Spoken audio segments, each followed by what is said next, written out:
this is Izzy at Minerva. In today's video, we are going to be looking at the rounded back fit alteration. So go and grab your bodice block, take a look at that, your calico, sample as well, and let's take a look at how to resolve this fit issue together. We're going to move on to look at the back now, and here we've tried to demonstrate what a rounded back adjustment would need to look like.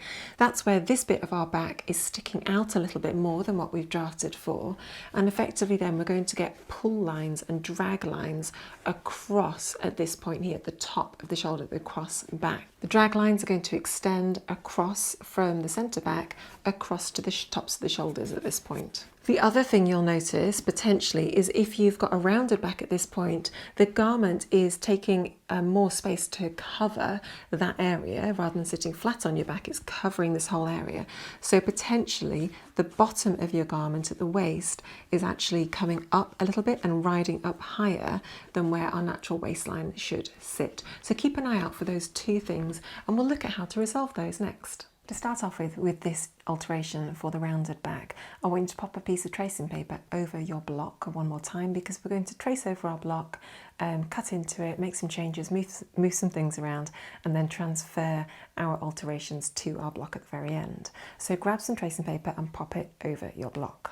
The first thing we're going to do is to run a line that is perpendicular to our centre back and drops and just cuts through the bottom of that dart at that point.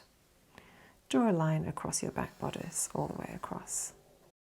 I would then trace out the rest of the pattern piece from the top upwards.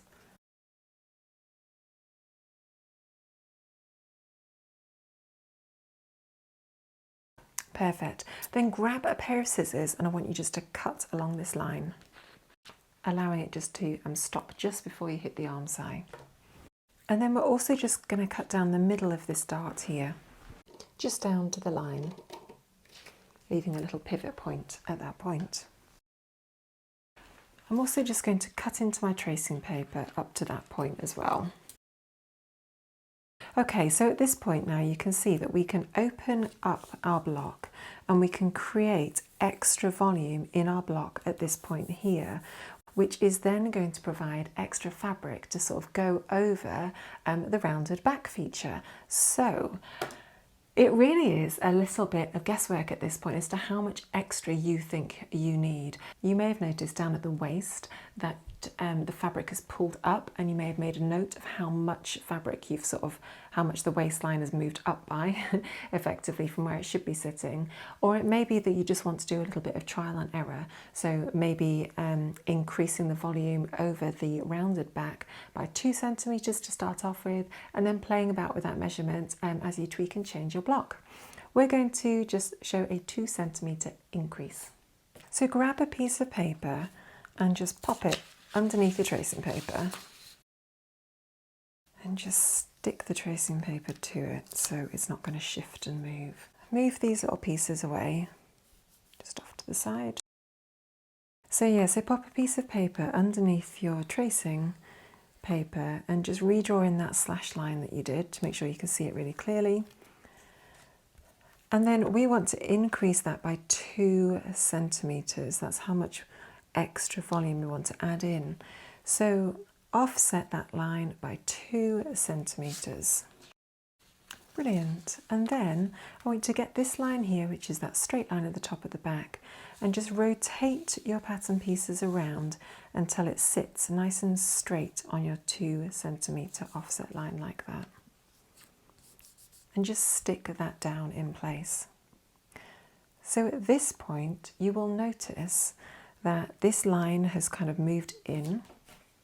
Let's have a look. So if we pop our ruler along our centre back line here, you can see that this has moved in a little bit, which is giving us a little bit of extra volume here across the width of our back. But it's also mostly giving us the volume that we need along the length to cover over and around the round bit of the back at that point. So that all makes sense, but what it's also done is increase the dart size over here so that the shoulder width remains the same. So we've not affected that at all, but it's just helped us to open out all of that area there, which is looking really nice now. At this point, we're then going to just continue the centre back line up our new pattern piece so it's nice and straight, and just continue the neckline along.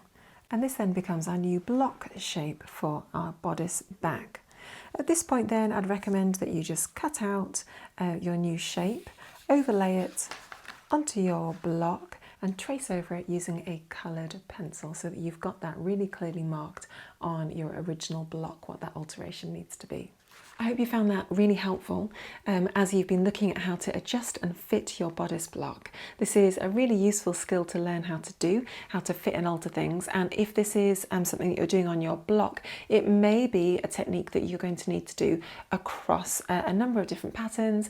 As you look at them, you may just start to see, oh yeah, I need to make that adjustment across this shirt or that dress pattern before you make them up and before you sew them for real.